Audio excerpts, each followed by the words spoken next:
Dr. John Lilly, a pioneering dolphin researcher, discovered that the brain of a bottlenose dolphin is 30% larger than the average human brain and just as complex. Humans have had their large brains for less than 1 million years. On the other side, dolphins have had their large brains for perhaps 30 million years. So, why would the dolphin develop such a large brain unless it was doing something extraordinary with it? Buckminster Fuller reinforces their belief that a relationship with dolphins could be of enormous benefit to humanity. Dolphins have a clear idea of abstract concepts. One could even go further and say that dolphins are capable of creative thinking.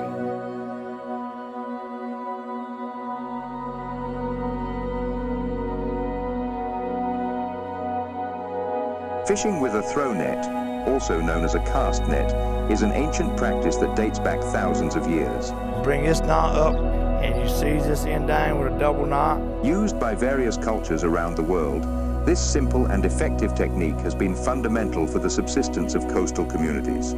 Passed down from generation to generation, the skill of handling the cast net is a dance of knowledge and tradition, preserving a vital link between humans and nature. And that completes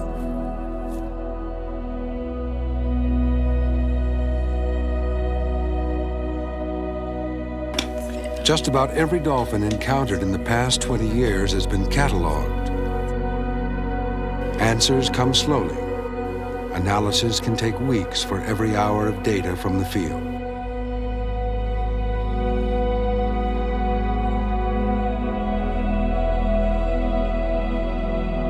Mullet fishing is a traditional activity in many coastal communities, especially in southern Brazil, where the mullet season takes place.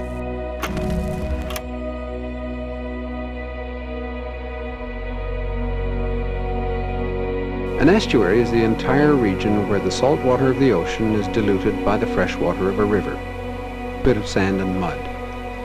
Some grass to mark where a river meets the ocean. It's difficult to imagine the value of such a place.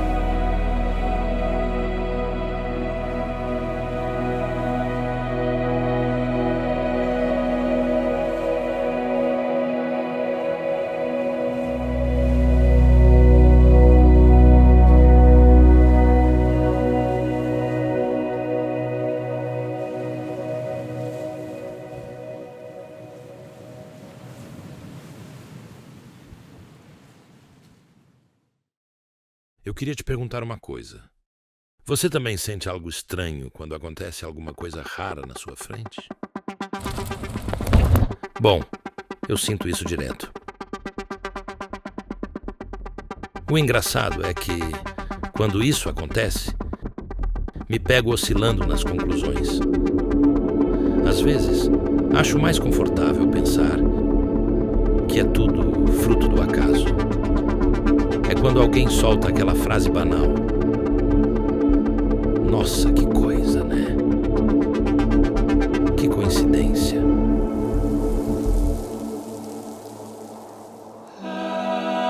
Mas quando tento voltar a pensar sobre isso, também me pergunto: será que isso aconteceu por um motivo? Imagino que alguns de vocês estejam pensando: por que esse cara tá falando isso? Fiquem tranquilos, eu entendo.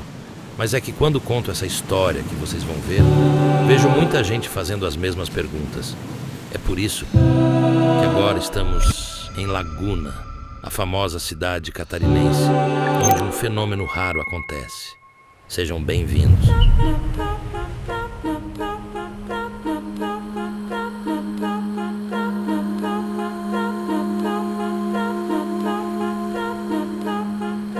Os botos agrupam essas tainhas, conduzem para esta barreira, uma fileira de pescadores lado a lado, e aí que eles desenvolveram um método de sinalizar para os pescadores e fazer com que as tarrafas fossem lançadas de preferência, todas ao mesmo tempo ou quase ao mesmo tempo.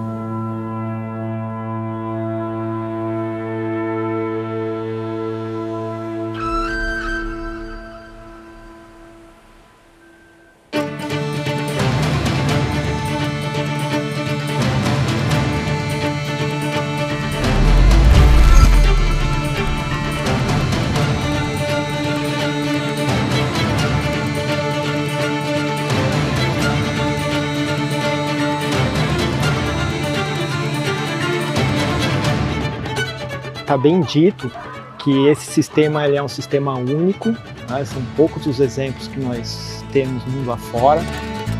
Existem 4 lugares na costa brasileira, bem todas aqui no sul do Brasil, onde existe interação de botos e pescadores de tainha. Tá?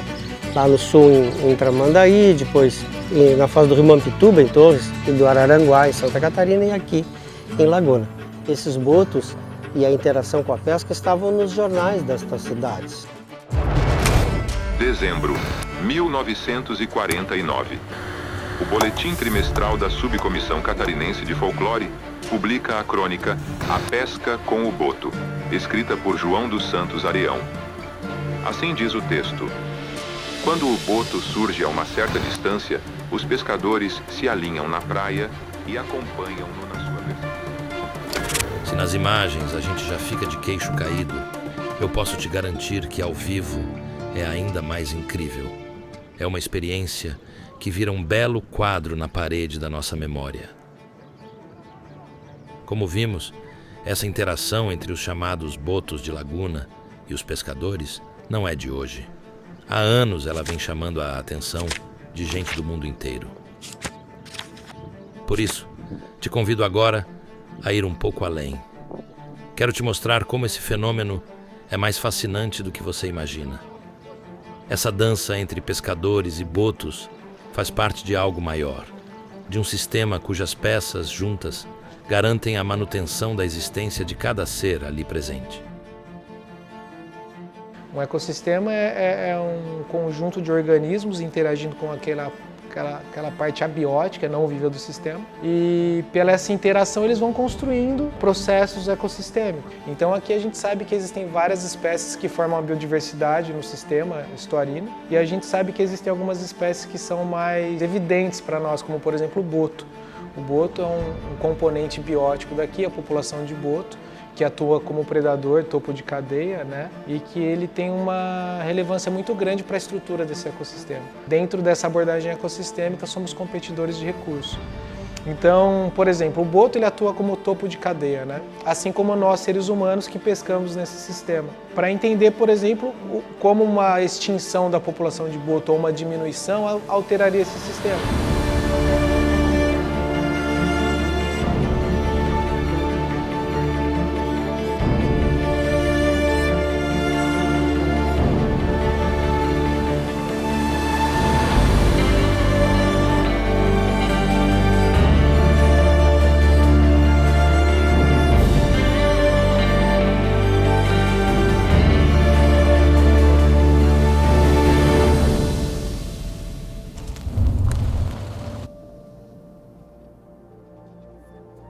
Como eu comecei a há 30 e tantos anos atrás, a descrever os comportamentos dos botos, a relação com a pesca da tainha, eu hoje estou podendo fazer um comparativo, né? Um comparativo do que era, do que é agora. Era uma Kombi que nós dirigíamos, entrávamos na Praia da Tesoura, estacionávamos aqui onde a gente está conversando e abríamos as portas da Kombi e ali então a minha equipe ficava sentada e quando eu tinha auxiliares era maravilhoso, porque daí alguns iam contar os pesos. E esse comparativo é em muitas dimensões diferentes, é principalmente o comportamento dos botos e dos pescadores.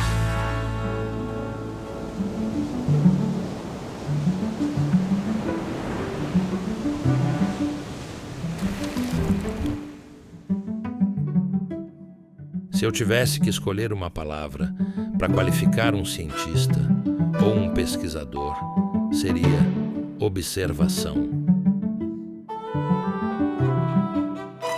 Foi observando esse comportamento tão único dos golfinhos que estes pesquisadores decidiram concentrar sua atenção nesta relação que acontece aqui em Laguna. Ali na Praia da Tesoura, onde o rio Tubarão encontra o mar, o trabalho feito por esse grupo de pessoas é hoje peça-chave dentro deste sistema que estamos falando. O projeto de longo prazo é uma coisa que não é tão comum a gente conseguir. E o PELD tem essa função, sedimentar projetos de longo prazo. Como disse, um dos principais programas do CNPq que tenta fomentar pesquisas de longo prazo, né? Então, atualmente nós temos em torno de 45 PELDs financiados pelo CNPq. Na verdade, o PELD ele define um sítio de pesquisa, e Sela é o nosso sítio de pesquisa. É algo extremamente difícil de conseguir apoio e extremamente raro no Brasil.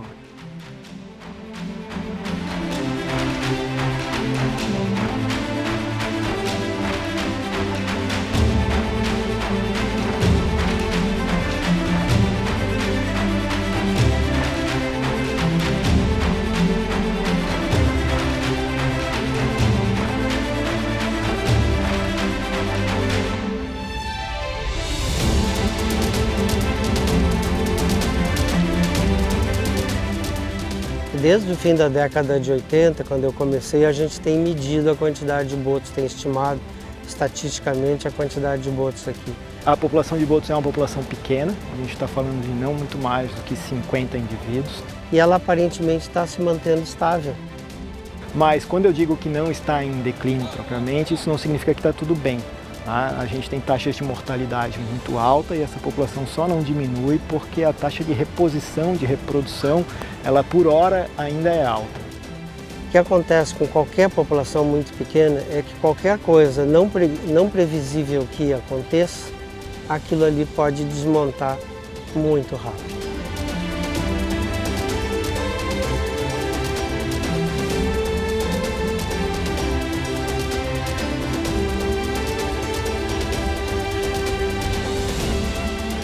É uma interação extremamente rara, extremamente sensível, extremamente complexa e nós temos estudado essa interação já há algum tempo. Faz 15 anos, né, de acompanhamento, não só da interação, mas da própria dinâmica desses pescadores e dos botos em especial. Tanto os botos, quanto a tainha, quanto os pescadores, por eles estarem inseridos no ambiente, eles ajudam a manter todo o equilíbrio do ecossistema, né? É até difícil mensurar, por exemplo, se desaparecesse totalmente agora esse sistema.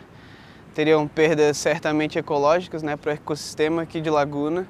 É uma coisa que a gente está tentando responder também, como que essa interação ela influencia o sistema como um todo, estuarino, a lagoa como um todo.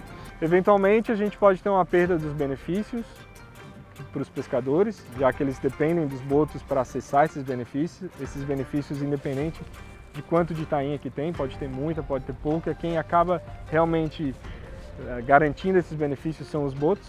Então, num longo prazo é necessário uma manutenção tanto do lado dos pescadores, transmitindo essa cultura deles para as próximas gerações, mas também dos botos. Então, os desafios do PELD é sim compreender a função dessa interação para a população de botos, para os pescadores, para o sistema como um todo, incluindo outros aspectos ecológicos, mas também o componente social e o componente econômico, né, o bioeconômico, que é um dos objetivos centrais do PELD. Sob o guarda-chuva do PELD, Vemos diversas frentes de pesquisa sendo feitas por diversos pesquisadores.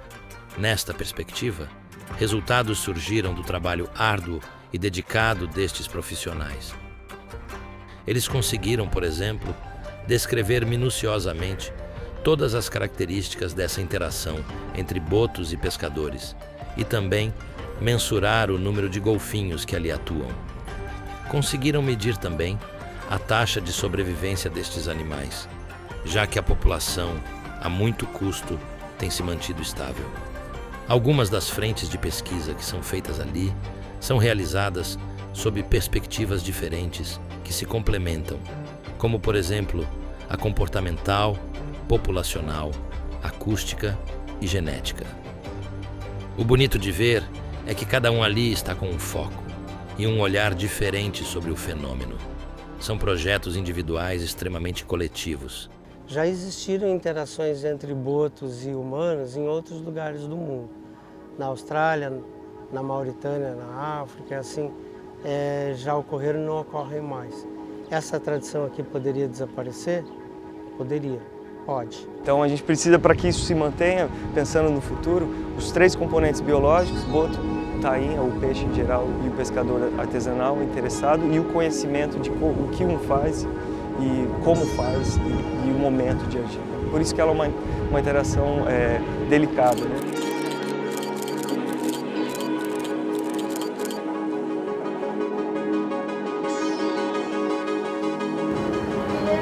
Passa bem ela toda. Vai bater na traseira, só vai ofuscar.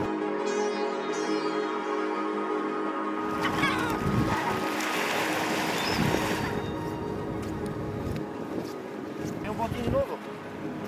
Aquele de novo. Vamos pro Cerro do Mar que tá na hora. Igual esse ano, teve pescador de 45 anos que disse que nunca viu tanto peixe na vida como viu esse ano na nossa praia, aqui na nossa lagoa, entrando peixe. Entrou peixe 2 meses sem parar, todos os dias, todos os dias. Tem um pescador de antigamente que disse que nunca viu. Só que o que aconteceu? Ah, entrou peixe, entrou. Não tinha boto. E é como eu falei, de 100 peixes, sem o boto, dependendo, a gente vai pegar 1, 2. E olha lá. E com ele a gente pega 90, 95% do que passou. Sem o boto aí, 90% desse pessoal que estava feio não existia. E esse ano foi assim. E infelizmente está cada vez pior, né? Está piorando cada vez mais. Comecei a tarrafear com 15 anos, aí com 20 anos eles eram nascidos já. Caroba, Figueiredo, Scooby. Então eu peguei eles desde pequenininho, né? Então o cara pega aquela amizade, porque eram uns botos bons que tu sabia, pô, pulou é na certa que eu vou pegar peixe. Se ele pular para mim, o meu dia tá safo. E aqui, na medida que vai nascendo, vai ter as gotas, elas vão ganhando os filhotinhos, e a gente vai colocando o nome nos filhotinhos. Os pescadores há muito tempo classificam os botos em botos bons e ruins. Na verdade, esses animais não são bons e ruins, é que os bons são aqueles, para eles, que interagem com a pesca. Os ruins são que pescam por si próprios e fazem ao seu modo a sobrevivência, né? Então é isso aí, esses botinhos sempre vão dar botos bons. Porque foram acostumados com as mães que eram boas, que trabalhavam, que cercavam o peixe para a terra, porque ela cercando o peixe, ela tanto traz peixe para o pescador, como ela se beneficia também dessa interação com o pescador, que ela tira o peixe da tarrafa também. Não, os filhotinhos, desde a hora que eles já têm a base de 1 ano, eles já começam a trabalhar com peixe. Não peixe grande, mas eles começam já a pegar peixe pequenininho, então eles já pulam na frente da bota. Inclusive agora tem um que eu botei o nome de atrevido, que é o filho do porquinho. Sim, porque cada bota ele tem uma característica de trabalhar, tá? No modo de respirar e no modo de ver o peixe. Tem uns botos que chegam aqui no Bico da Pedra, onde vocês estão observando agora. Se tem peixe ali, ele já vai vir por trás do peixe e já começar a cheirar no peixe. Como se estivesse respirando. Mas não, pelo gesto dele a gente já sabe que ele está levando um cardume de tainha. E no modo dele vir só em cima respirar, já é outro movimento. É um movimento mais brincalhão quando está com o outro. Não é aquele movimento já sério, ó, eu estou querendo pegar algo. Vai fazer a volta no peixe. Então o gesto dele vai ser um gesto mais enérgico. Não vai ser aquele gesto de brincalhão que tu acha que é um gesto de brincadeira, de respirar, e o outro é o sério de pescar, de trazer o peixe para a terra.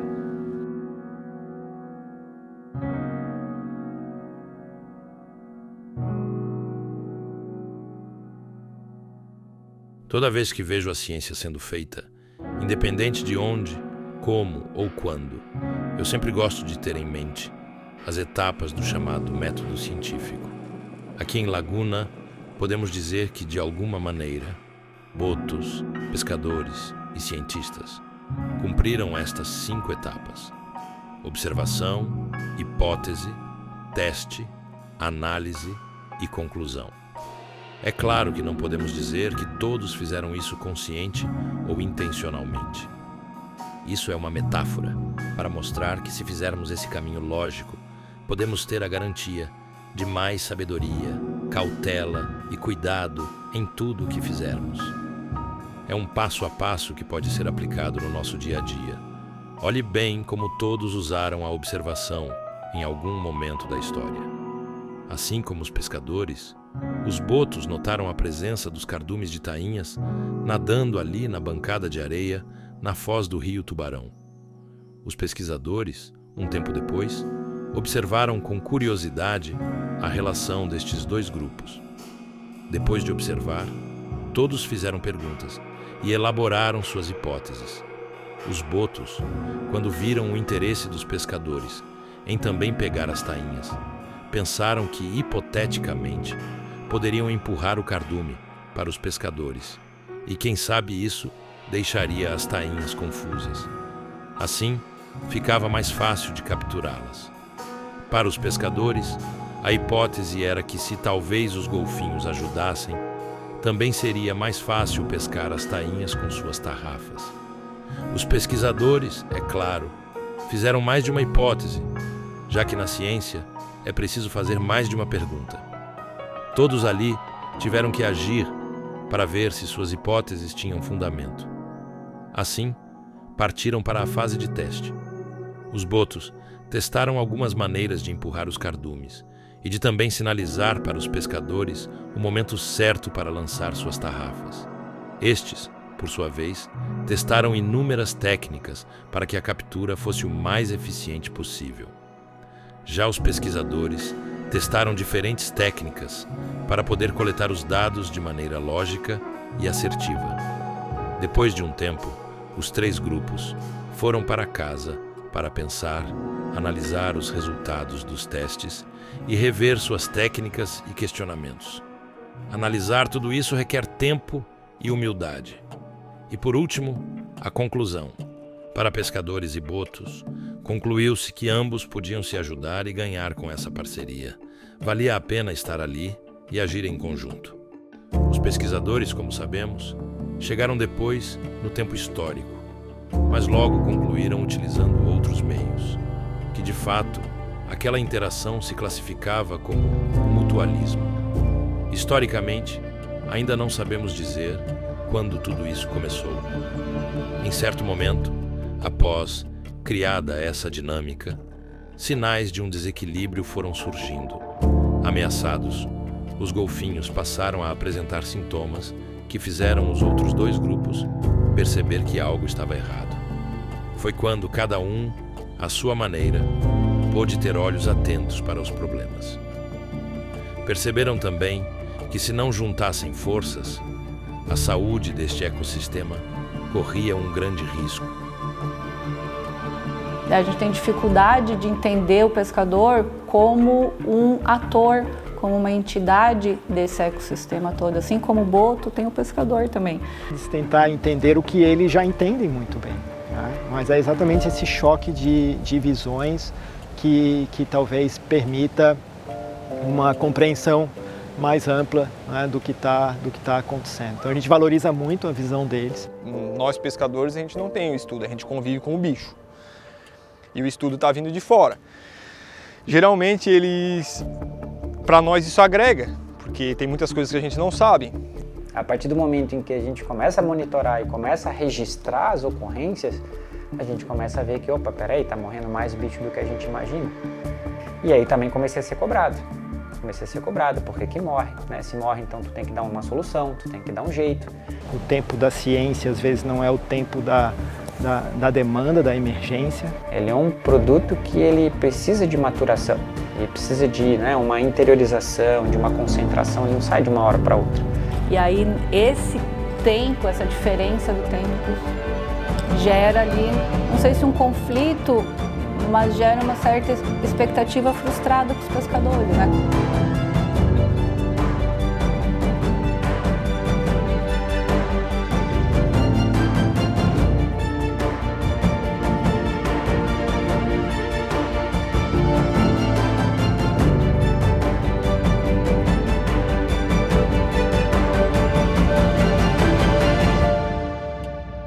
isso tudo agrega muito. O estudo agrega muito a não extinção do bicho. Agrega bastante pra gente.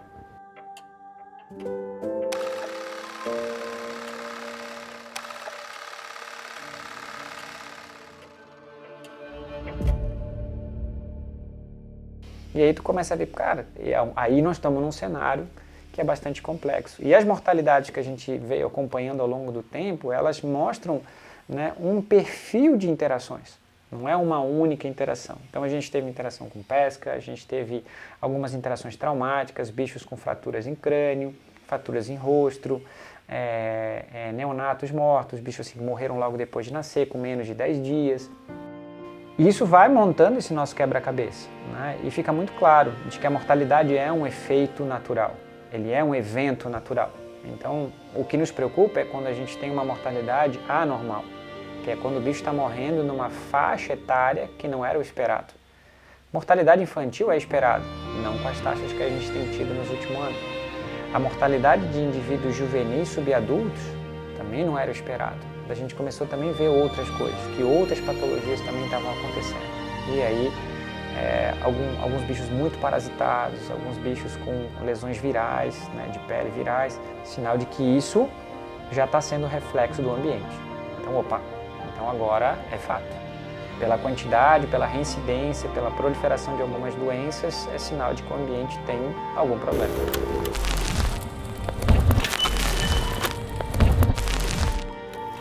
Então, todos esses problemas, né, especialmente o esgoto que não é tratado direito, o lixo, os ruídos, né, o uso do espaço, enfim, sem muita regulação, né, lancha, a ocupação desordenada, né, a desfragmentação dos hábitats, e todos esses problemas podem acarretar, e eu acho que já tem estudos demonstrando isso, e o que eu vejo assim, com o tempo, a gente pode até perder essa relação, né? Do boto com o pescador, né, que ocorre aqui, que é histórico.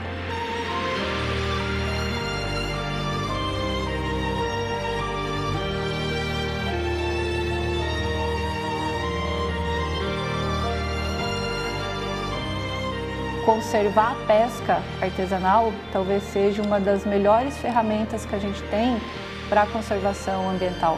Ninguém mais quer um ambiente limpo, saudável, equilibrado do que o pescador. Ele tem total ciência que para ele pescar tem que ter qualidade ambiental.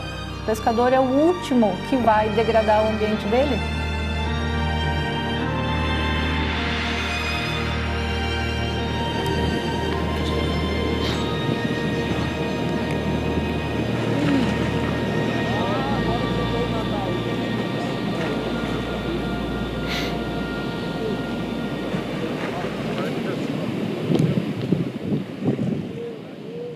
Como que se deu a pesca artesanal, né? Se for ver, os pescadores, eles são os grupos tradicionais mais antigos que se tem aqui, né?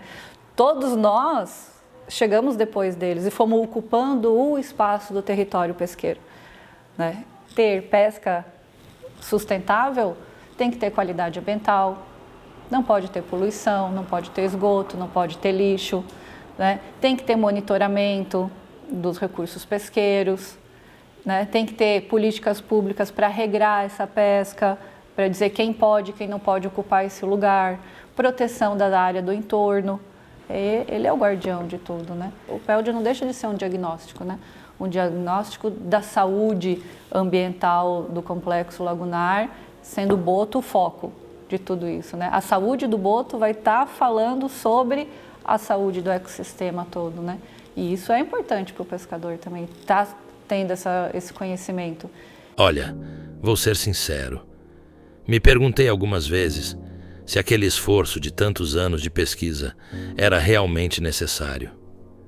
Por que ficar analisando tantos detalhes de interação e comportamento?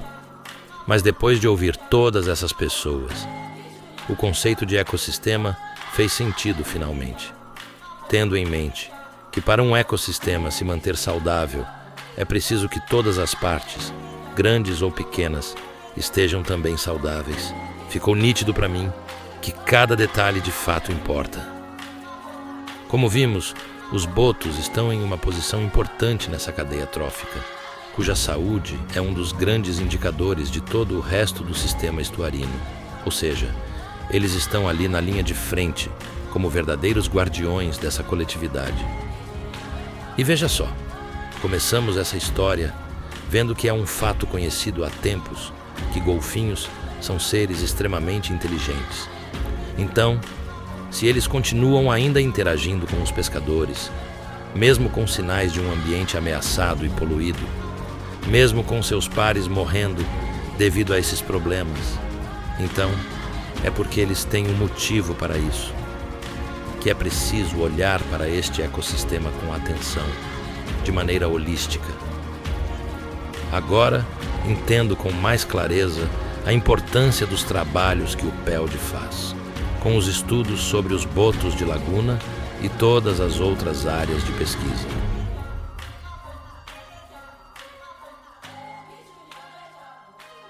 O PELD ele vem exatamente para somar com essa discussão, porque a ideia não é simplesmente você apontar o dedo para uma atividade de pesca específica, mas tentar entender o que está acontecendo. Mas a gente tem que caminhar nesse sentido, tá?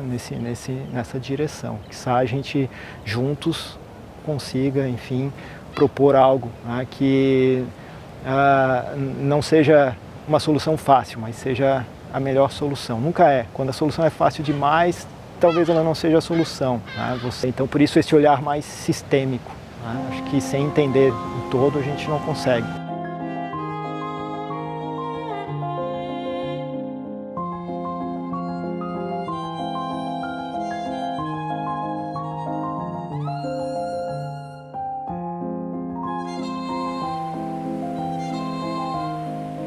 A minha vontade, assim, ó, é entrar na casa da pessoa e dizer assim, ó, vai lá ver o que tu tem de mais lindo no mundo. É um boto saltando na onda. Quando eles estão vindo, eu sinto eles. Eu sou apaixonada pelos meus botinhos. Vontade de botar na cabeça da pessoa, assim, ó. É uma vontade tão grande de viver para continuar olhando eles assim, ó. Tu não tem noção. Quando eu tô triste assim, ó, que eu tenho algum problema, todo mundo tem problema, né? Não tem nada que pague no mundo, nada, nada. Problema todo mundo tem, né? Problema todo mundo tem.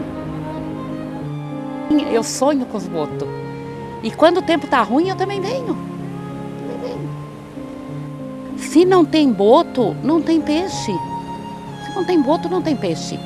A gente vive do boto principal e o dia que o boto sumir aqui, acabou. Não tem mais peixe.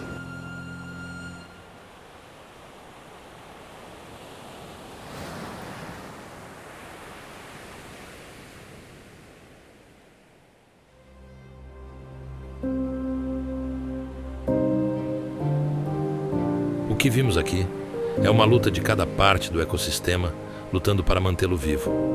Mas em Laguna, essa luta é especial. Afinal, aqui, botos, pescadores, tainhas e pesquisadores fazem isso com garbo, fazem isso com elegância. E em Laguna, ela é coletiva.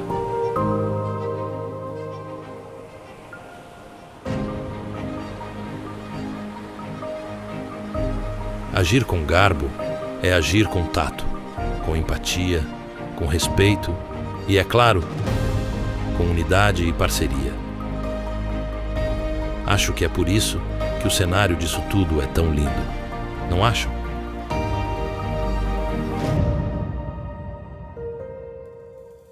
E hoje, se eu fico longe disso aqui, parece que tem um pontinho vazio. Faz parte da minha vida. Agrega a minha vida. Além disso, por ser rara e única, essa interação entre botos e pescadores é um belo exemplo para termos esperança em um mundo mais protegido e conservado.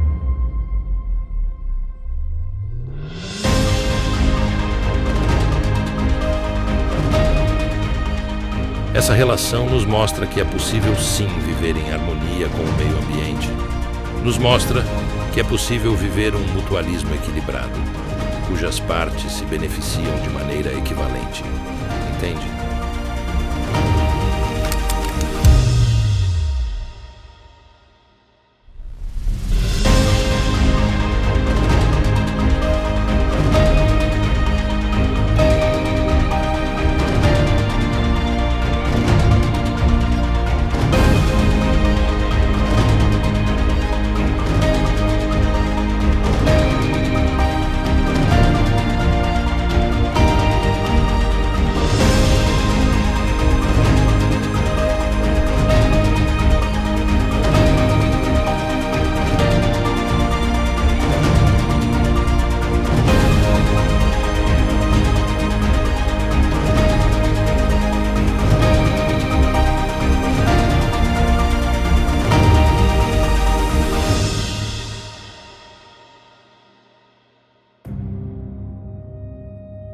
É tudo isso aí, cara.